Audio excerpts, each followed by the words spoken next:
My name's Veronica Rosa, and I'm the Vice President of Advancement at Keene State College. And the focus of this discussion is in regards to colleges in crisis and philanthropy's role in supporting colleges' financial strength and sustainability to ensure our student success in the future. And the goal is to really set the stage for a very robust and vibrant conversation where we can all share some of our experiences over the past 18 months and our goals for going forward in terms of philanthropy supporting our college's mission, vision, and values.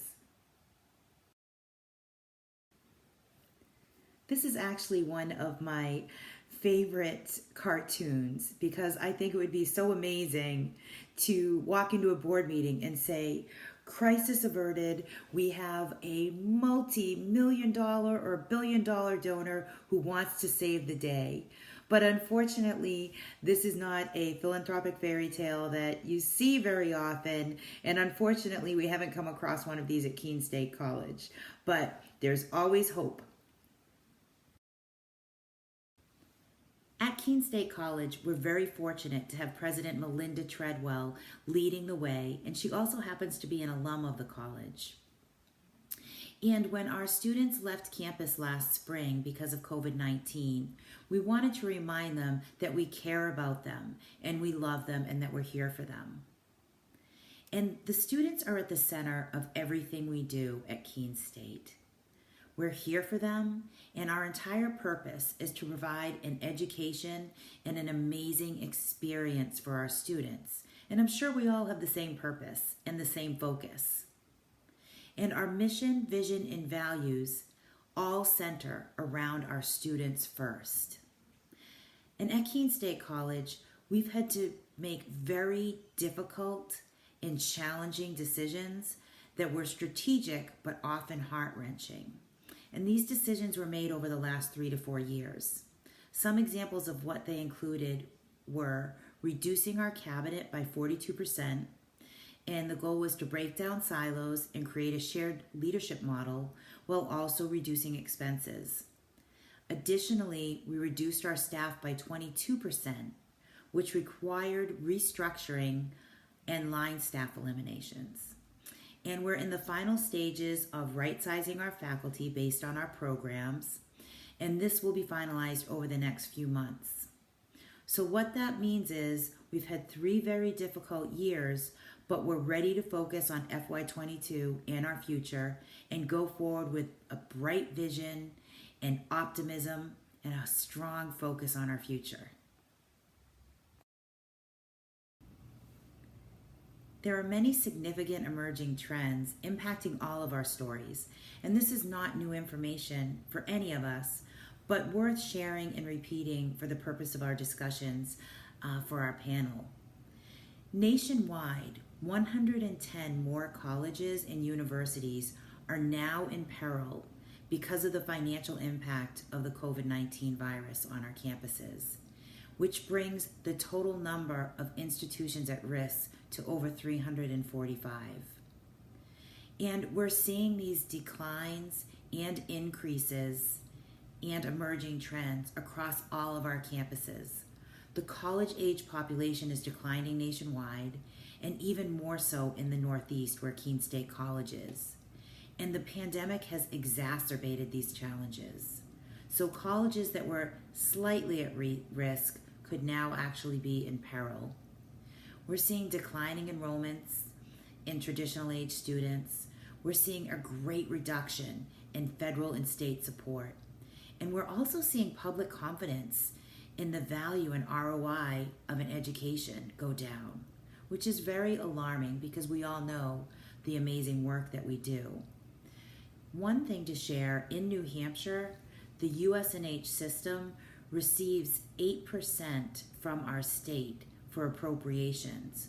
We are significantly the lowest or the second lowest in the country for state support, which means that we are a public institution, but we almost function like a private entity because of the limited state support. We're also seeing an increase in non-traditional age students, And are we able to keep up with their demands and the trends? We're seeing an increase in discount rates, competition, dependence on financial aid, ROI expectations, and geopolitical uncertainty is also impacting all of us. This slide represents fact, not fiction, regarding the impact of COVID-19 on our higher education institutions. And throughout the COVID-19 pandemic, the fundraising industry faced a year of unprecedented times and constant changes. The higher education saw a dramatic shift due to COVID-19, with the transition to online learning and virtual communication, some things that we were not at all adept at. With most college students being vacated from their dorms following spring break, institutions faced unprecedented income losses. Entering into the fall semester, few colleges chose to try on-campus living, and many stuck close to closed campuses and virtual learning. We're very fortunate, again, under President Treadwell's leadership, that we were able to offer on-campus experiences for all of our students in both the fall and spring semesters. So we are very grateful to that opportunity that we could give to our students. A consequence, though, of students living and learning remotely means no money is being spent on campus housing or meal plans. And these are not new stories. This is something that we're all very aware of. Another major area of income for higher education institutions comes from alumni donations. Depending on the school's traditions, much of this fundraising is done through in-person events. This includes class reunions, alumni nights for athletics, and networking events. Since the COVID-19 pandemic led to restrictions on in-person gathering and events, alumni fundraising has also faced a new challenge to generate income. Just like virtual courses, higher education institutions have adapted their fundraising strategies to the digital world. And hopefully you can share some of your stories in our panel discussion on how you've transitioned. So who is the most vulnerable? Hundreds of colleges and universities across the country are going to close. And COVID-19 is clearly accelerating a previously slow reduction in the number of American schools offering bachelor's degrees. For example, at Keene State College, our enrollment was down by 10%, and our retention's also down by 10%. And we're very lucky that we're starting to turn that around this year because we have an amazing admissions team, and we also have exceptional student experiences through our student affairs team and everybody on campus between our staff and faculty working really hard to help turn this around.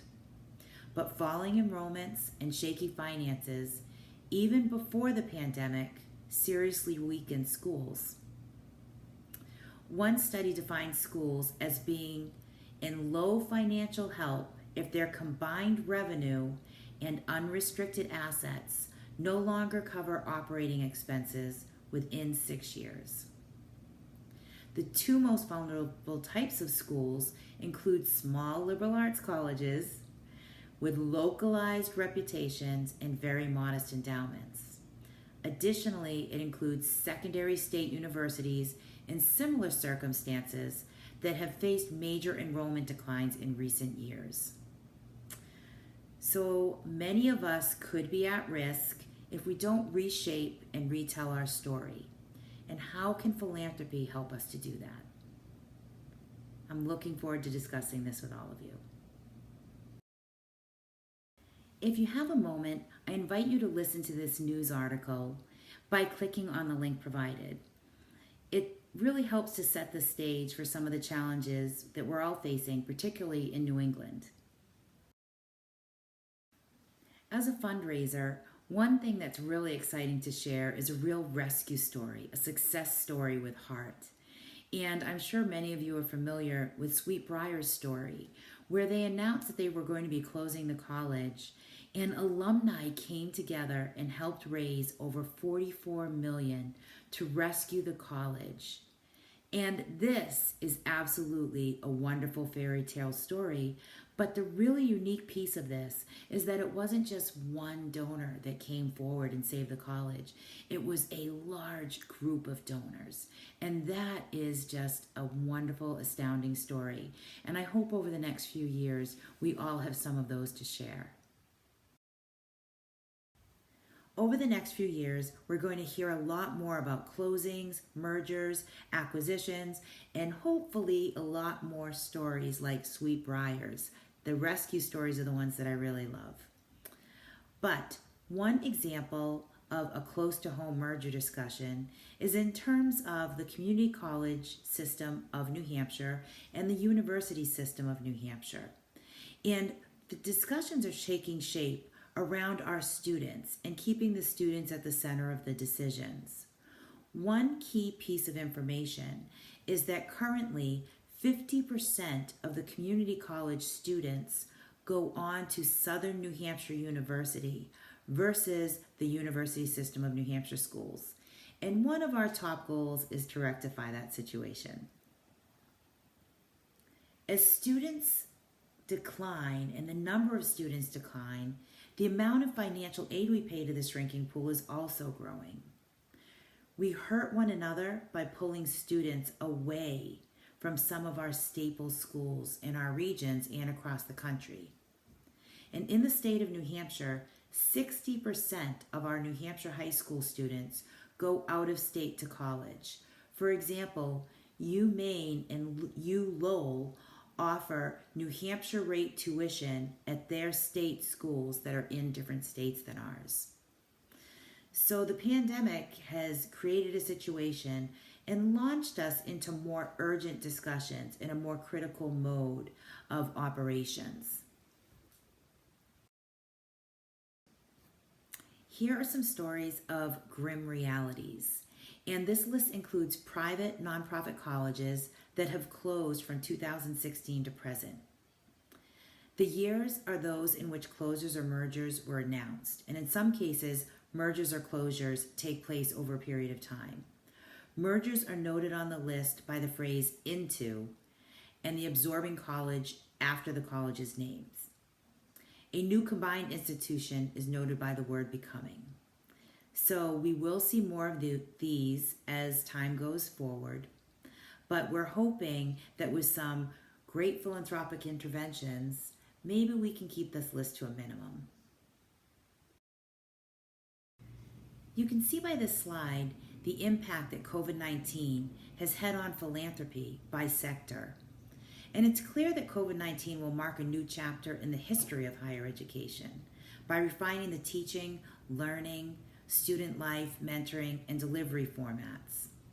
Significantly, it will also reshape how universities decide on what needs more external and generous funding and resources, which in turn will impact on their own social commitment, institutional engagement, and fundraising strategy. So, although the pandemic was a challenge for all of us, it also presents us with some new and exciting opportunities in how we raise funds, who we're engaging, and how we're engaging them. From a fundraising perspective, now we need to focus on getting our story just right. Solidarity versus traditional fundraising, immediate use versus endowment dollars, adjusting our priorities, working with new departments that we may not have reached out to work with in the past, ensuring that our fundraising decisions are ethical and align with the longevity of our college, and taking appropriate risks with potential big rewards. So philanthropy in higher education is shifting towards the collective good. Rather than focusing on the individual benefits of donations, COVID-19 has created a movement centered around giving for the collective good. Successful fundraising strategies will prioritize a social agenda within universities. And solidarity seems to be the new buzzword. There's a tendency to make a clear distinction between philanthropy and solidarity. Philanthropy is seen to be private in nature, to belong to the realm of the individual and an economic liberal school of thought. It often offers a tax exemption and is thought to focus on independent causes and a long-term return, sometimes across generations.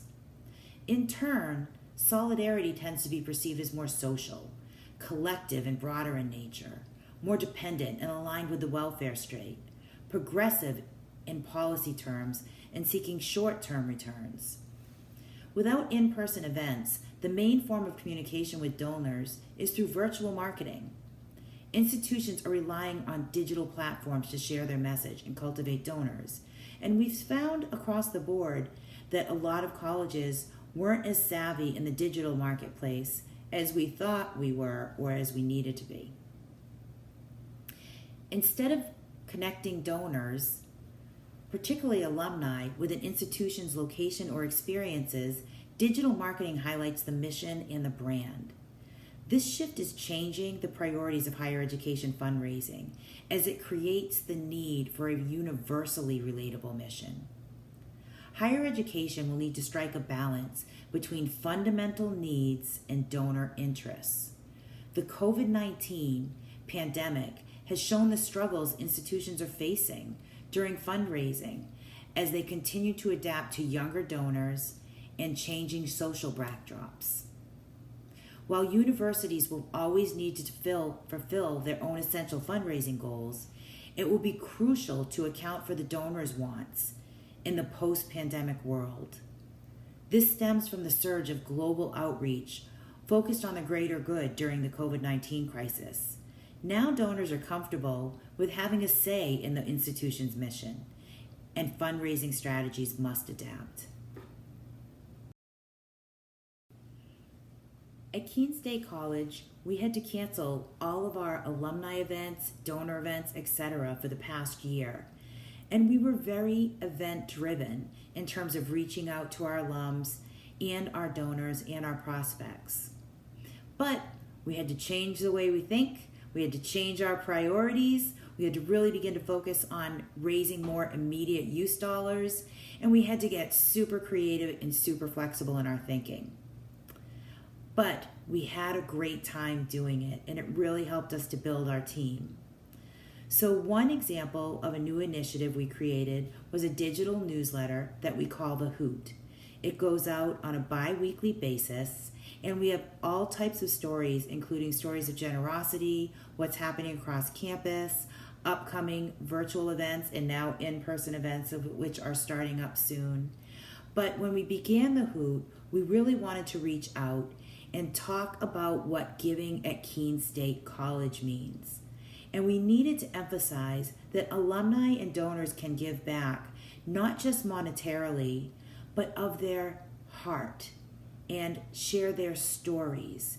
And so we started something called Words of Encouragement, and we received over 500 words of encouragement from our donors, from our alumni, that we were able to share with our students to give them hope, to give them things to look forward to, and to let them know they're not alone. We also explained to our donor base that sharing their fond memories is also a gift to the college that has meaning and very significant value to us. And some of the stories that we heard were just heartwarming and really inspiring, especially during the pandemic. And we really enjoyed sharing those out with others. Lastly, we also talked about monetary donations, but we didn't make that our priority when the pandemic first hit. We made the priority the words of encouragement and sharing fond memories. And lo and behold, and much to our excitement, in the past year, we've had many new donors step forward, but 2 that have 7-figure potential that we're just wrapping up now. So we're ready to start next fiscal year off strong with some very significant donations, and these alumni came forward during the pandemic. So we're going to find ourselves in the not too distant future in a situation in which universities with a conventional fundraising style would find themselves unable to increase gifts, to erect or renew tangible assets, such as buildings, offices, and labs. Instead, new funds and donations will increasingly endorse those systematic challenges of the millennium: poverty, inequality, accessibility, and social justice, among others. It is essential that universities assimilate to those basic COVID-19 lessons and trends, becoming nimbler, more imaginative, less isolated, and that they increase their social engagement with the outside world. Universities will probably have to transform more clearly into problem solvers for the most vulnerable populations, even outside their communities. Once there, they'll start reaching out more clearly to society in general. So, are you ready to share your story? And can we have a robust discussion around some of the things you're doing differently, campaigns you're embarking upon, your goals? Are you shrinking them, keeping them stable, or are you stretching your fundraising goals? Do you have new and creative fundraising ideas and initiatives that you can share with others? Have you changed your priorities and your focus? And have you come across any ethical dilemmas that make it challenging for you to fundraise for your institution? I look forward to connecting with you, and thank you again for listening to my presentation. Have a great day.